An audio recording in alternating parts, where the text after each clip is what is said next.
Alright, just started a brand new game. I'm going to go ahead and do a Terran build for you. I am first spawn, and as first spawn what I like to do is get 3 barracks out, put on the attachment for 2 of them, and then grab my 4th barracks. That gives me 12 Marines with the amped up biomechanical drones on them.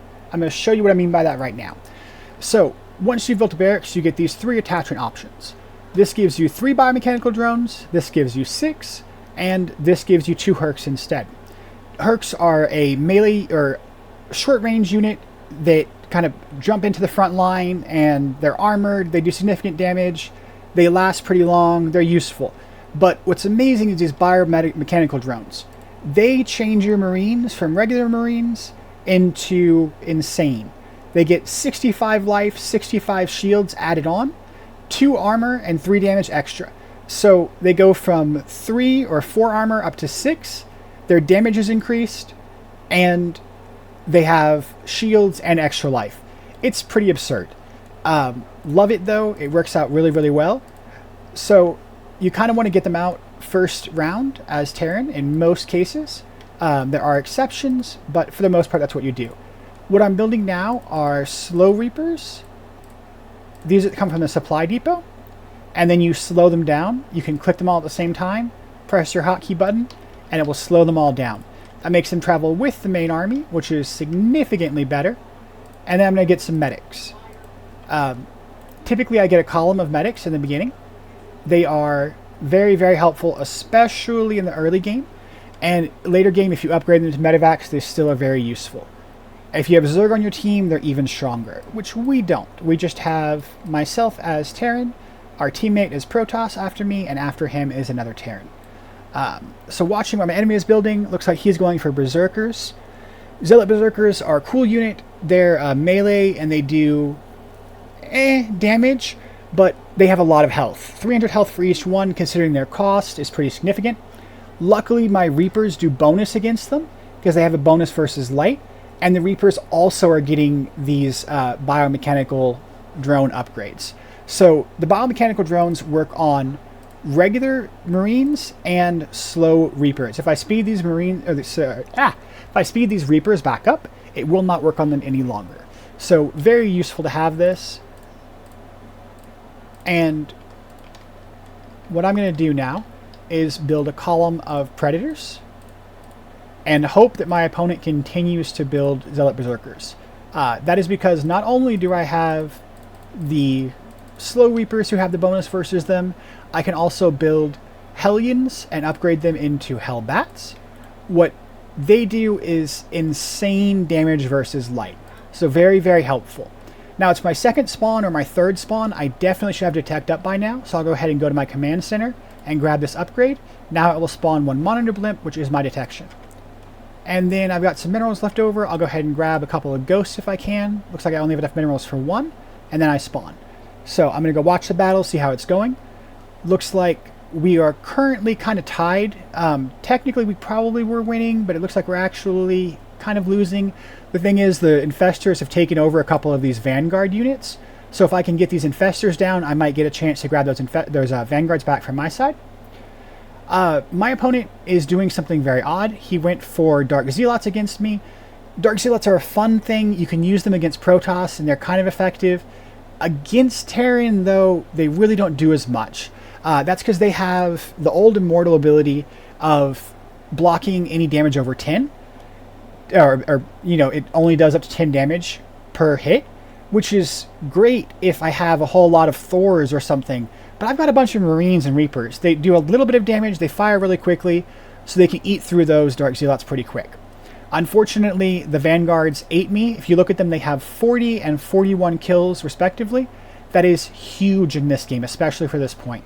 Vanguards are a very solid counter against Terran Bio, as are Ravagers if you're playing Zerg.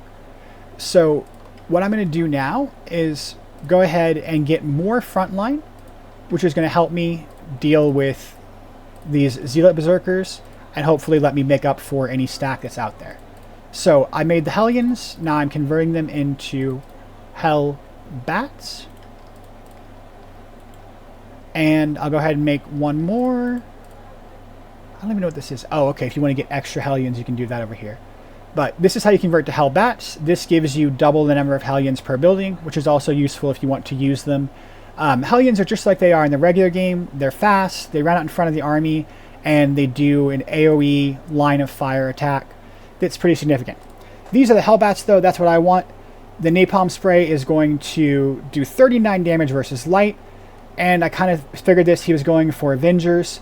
The Hellbats are going to be a main part of my counter for that.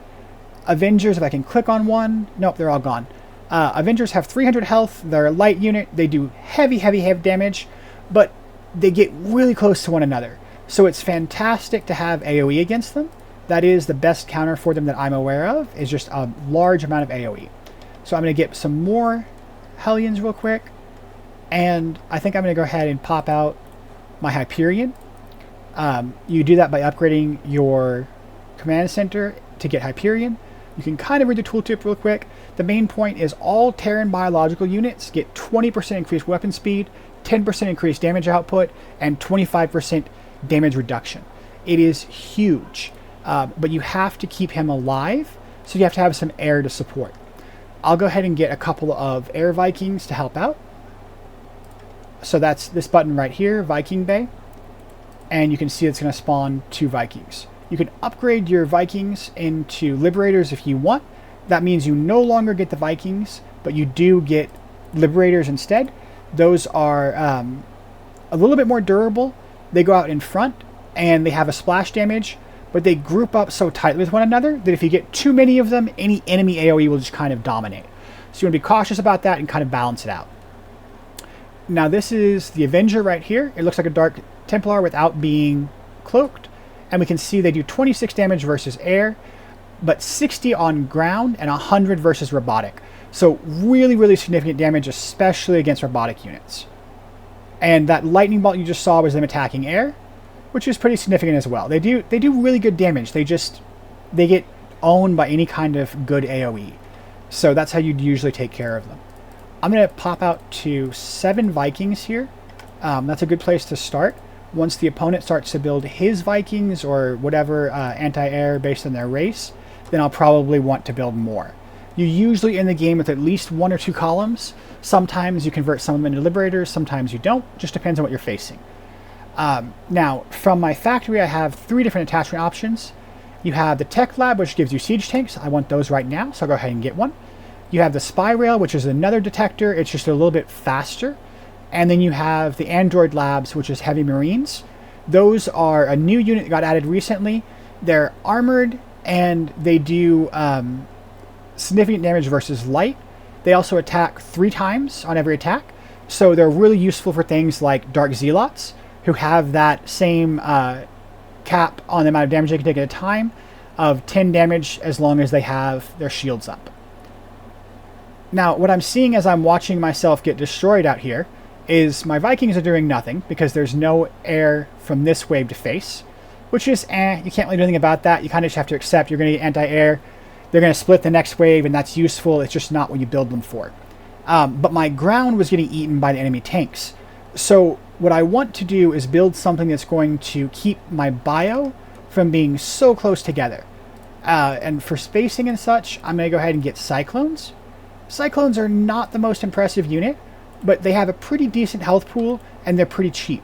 You get 2 Cyclones for $7.25, making them one of the cheaper mech options for Terran. So I'll just grab a column of that. Now, they are armored, so they're going to get... the tanks are going to do bonus damage against them, but that's okay. They're not really there to do a whole lot of anything aside from spread out my units and take hits so that my bio stays alive longer and my bio can do significant damage. Now, I am going to add a column of Marauders, which are in the beginner menu. You have Marauders right here. Because I am going against the leftover Terran, so I do need to have some significant anti-armored damage, and Marauders have an extra attack versus armored, or excuse me, bonus attack damage versus armored.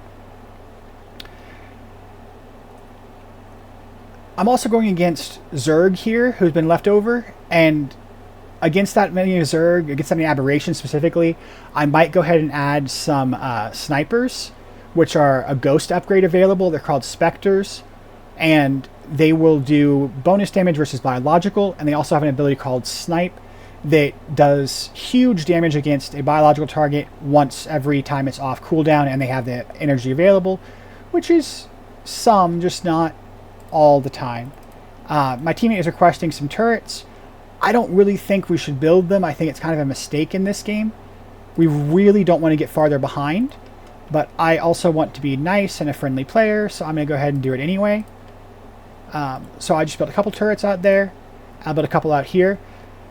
Ideally, the turrets will get ignored because they're only attacking air, so ground units should ignore them and attack the cannons behind them first, which means melee units can't really get in there and do what they want to do, and it kind of just helps shield him. Now, what I'm going to get next is, I'm going to go ahead and grab Spectres. So I'm going to get 7 7 ghost buildings, which are in the advanced menu, and I'm going to upgrade them here on the left. The upgrade on the right is to make them into a hero, Gem Raynor. He is incredibly powerful, especially against Protoss. Highly recommend him, but he is not the right call in this particular game for me. So now I should be able to do even better against the Zerg, which lets me face more of my wave. Because I've built turrets, what I'm going to do is jump out here in between rounds and repair them. This is entirely free. It does not cost minerals to repair. You can only repair buildings. But I'm going to go out there and repair my turret in between rounds. Like I said, it doesn't cost me anything, and it's going to help us keep those defenses up a little bit longer. And then what I need are some regular ghosts, because I am facing a Protoss wave in theory, and the more of them I can get, the better I'm going to do against them. But I also need tanks, so I got to kind of balance the two. And that's really what this game is about. It's about balancing what you're building in order to counter your opponents, and that does not necessarily mean the wave you are supposed to face, right? I'm supposed to be against Meraki, and ideally I'd just be building to counter him, but it doesn't always work out that way. You usually get behind or ahead, and then you want to build to take care of what you're facing, and that's what I'm going to do. So I'm going to go ahead and add on just a little bit here to take care of what I'm actually facing, and that's going to help a lot. Now my probe is trying to get over here to take care of the missile turret, but he can't quite make it. I don't have time to play with it. So I'm going to go ahead and go back to my base. Oh, I already have a significant number of ghosts. Okay, good. Good. I accidentally converted that one over. Didn't mean to. Going to go ahead and grab 5 more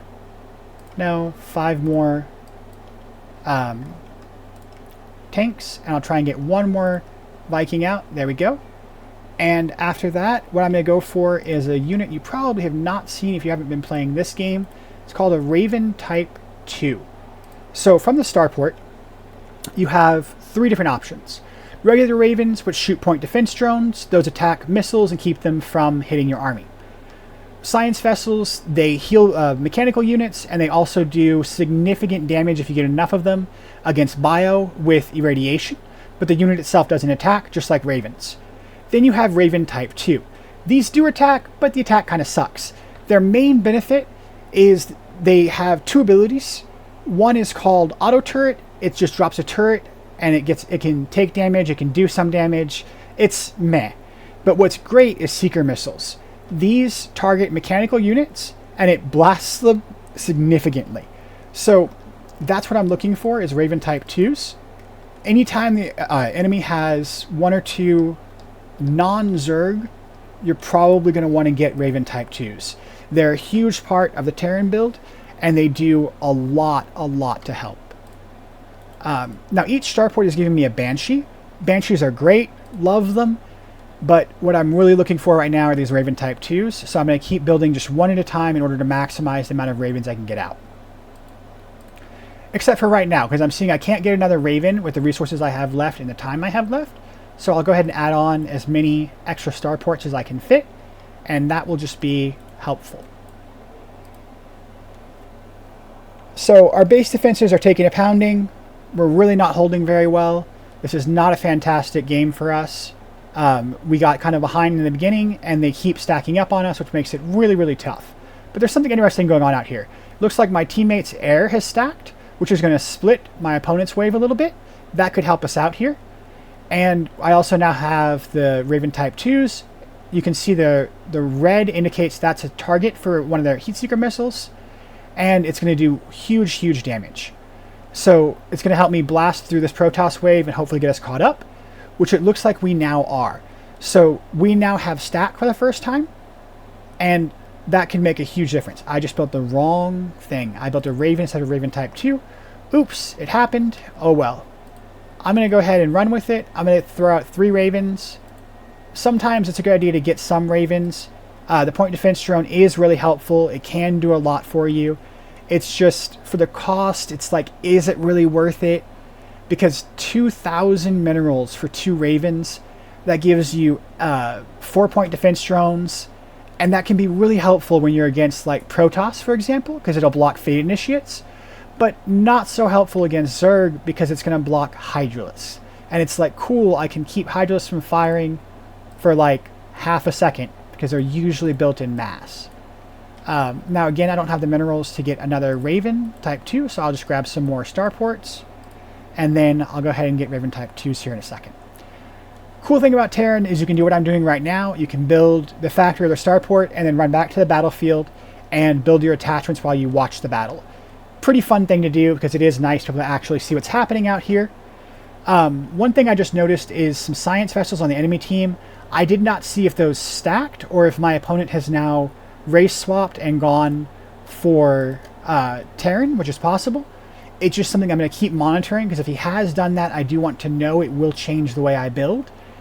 Obviously, you're not going to build the same way against Protoss you would against Terran or against Zerg. Every race is different, every build is different, and you're going to always have some changes and tweaks. That was their Fluffy. He came out of the silo, and then he popped and did a big AoE, stunned my army, and did significant damage to them, which might let them start stacking back up, but it looks like we did a pretty good job here. The only thing is, Mua's Rusher is a Zerg, and he spawns next, so he's going to come in and reinforce really fast, probably before our teammate is done fighting his wave, which is a bad thing for our side. That's one of the advantages of Zerg. They move faster, and so, as you can see, he just managed to save all these tanks. They're going to start stacking up on us again. And Fluffy had a big part in that, which is very frustrating, but it happens. You always hope that your Fluffy pop will go well and theirs won't. Sometimes that's how it goes, and sometimes it's not. Now, I'm noticing right now I need to be out here repairing my turret again, because it is low on health. And before I spawn, I need to go ahead and spend those minerals, so I'm getting another tech reactor to grab my Raven type 2s. You always want to spend your minerals down before your turn. That gives your army the biggest advantage you can get, which is huge. You don't want to be someone who hoards minerals and has your army weaker whenever you spawn. Always try to make it as strong as you can. Checking his wave, it looks like the science vessels were stacked, so that means I don't have to worry about him having race swapped. But what I am seeing is he has built a lot of air while I have been busy talking, and so I need to counter that. I'm going to do that in 2 phases. I'm going to add some Spartans, and I'm going to add probably some Liberators and more Vikings. So for right now, I'm still out here repairing. I'll just leave my guy out there to repair for a minute and keep watching the battle. Haven't gotten this mechanic yet. There's a faint circle right here around the base right here, and if you build inside of it, you get a bonus. It's just a little shield thing that's on my turrets. You get a bonus that gives them plus to range, and I think plus to attack speed. Very useful. You definitely want to get it anytime you can. So try to keep building inside this little circle. If you build out here, for example, you can build defenses over here. They do not get a bonus at all. So, something to keep in mind. Now, I probably have enough time. I need to go ahead and teleport back out here and build before my wave spawns. So I'm going to get the Vikings first. I'm going to go ahead and grab 3 Spartans. And then I won't have enough minerals for anything I want. I'll grab an extra ghost. And I'll come back out here and try and repair my turrets again. A little bit icky to be out here whenever they have units this close to the base, because you definitely can get attacked as your probe. It is not invulnerable. It has some hit points, but not a whole lot. If the enemy starts attacking it, you should probably teleport back to your base, which you can do. You can teleport in your base. It's a free ability. It lets you teleport anywhere into your base. Doesn't matter where this probe is at when it teleports. It can go anywhere in your base. That's the same for all races. All right, watch the battle. I definitely need those liberators. They're going to help me with these scouts, and that is a big deal right now. Excuse me. That was a Spartan right there. I don't know if you got a chance to see it. They launch these really big torpedoes. They do significant ground-to-air damage. Very, very useful unit. You definitely want to have them in your army.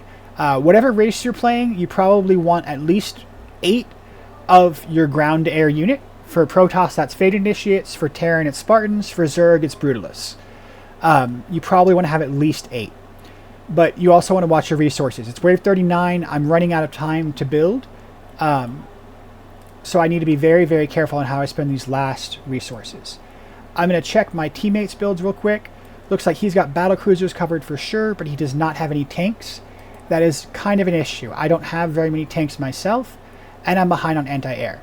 So, not great. He does, however, have some air, which is nice. Okay, so I'm just going to do my best real quick to go ahead and build. I need to build a factory here. I need to build more factories. I definitely don't want to have this many minerals over when I spawn. Whew, got it down to 800, which is not terrible, not great. Does he have any Spartans? No, he has some Vikings. That is all the anti-air we got from him. Okay, and if I look at this guy, we have 2 Tempests, a few Scouts, and some Destroyers, which are upgraded Void Rays. Alright, not exactly what I was hoping for. I'm going to focus on Spartans. Hope that gives us the advantage we need here in sudden death, but realistically it is not looking fantastic. Not having any kind of air-to-air is not good. We definitely, each of us should be getting at least a column of our air-to-air, so a column of Vikings like I've done, and then ideally in this case an extra column because the opponent has a whole lot. What I'm going to do with these last minerals is upgrade as many medevacs as I can, or as many medics into medevacs as I can, and that's it. That's a game as Terran. Let's see how sudden death goes. Hopefully we can pull it out, but I'm not sure. We're lacking air-to-air. We do have the count on air, which is great, and we have a bunch of battle cruisers and hurricanes, so maybe I'm being a little bit too concerned over something that may not be an issue. We're going to find out real quick, though. They do have a significant number advantage on ground, almost 200 units more than we do, actually over 200 units more than we do, which is huge, but they have a Zerg, and Zerg naturally has more units, so we're going to find out real quick what the result is here. Now you can see their Zerg has built some Vipers, and that pulled one of the battlecruisers over. It's one of the reasons why Thors and battlecruisers are kind of, they're great units to have, but if you're against Zerg, they can get in the way, or rather they can be countered by Vipers, because Vipers are going to yoink whatever the hell unit they want with high health. You're usually going to be battlecruisers, Thors, carriers, things of that nature, and they're going to grab them, pull them over to their side. The whole enemy force that's not fighting is going to focus on them, and they're going to get eaten. We'll see it again right here. Battlecruiser got yoinked, and we just watched all of its shields went away, its barrier ability went away, and its health went away. Doesn't mean don't build them. Just be aware that is definitely one of the things to consider. If you're getting enough of them, it's not such a big deal. Some of them will get yoinked, some of them get lost, but you kind of expect that. So it's just a concern to have in mind, another factor to consider. Right now, if we're looking at the numbers, our ground has evened out, which is great, and our air is still ahead, which is awesome. So this might be a victory. I might have been a little bit too harsh on our teammate over here. He did build a significant number of battle cruisers and hurricanes, which I wasn't considering. Those are definitely helping with the air battle. So let's see how that goes. I will say, Protoss, try and get 10 Tempests. You don't want to stack them the way we used to. If you played DS1 or you played DS2 before, they used to be awesome. People just got like 30 Tempests and then they'd win the game. It doesn't work anymore. But about 10 is the number I found works well. It does significantly better than having none. And having 2 is kind of like, I don't really know what the point is of that. This guy at least got 4. It's still not really going to do as much. Especially against battlecruisers. Tempests are going to do a really good job against battlecruisers. So really a good unit to have. You want to get, like I said, about 10 of them is about right. Looks like we're doing pretty well right now. We're ahead on ground by a little bit. And we're ahead in air. But we also have to recall that some of our air is not going to attack air-to-air. just like some of theirs isn't, right? They have Swarm Guardians that can only hit ground, Broodlords can only hit ground, and we have Banshees that only hit ground. So it's kind of like, it's difficult to tell what's going to happen. It would be really nice if the dev eventually added an option to, or separated this into air to air and air to ground. It would be really helpful to take a look at those numbers as you're playing. But it's one of the best games out there, and every game is unique. You're never going to have the same build against the same opponent because you're never going to get that chance. Everyone's going to change. Sometimes you're going to get randomness. Opponents will do stuff you didn't think about or have not seen before, and you'll be like, what the heck is that?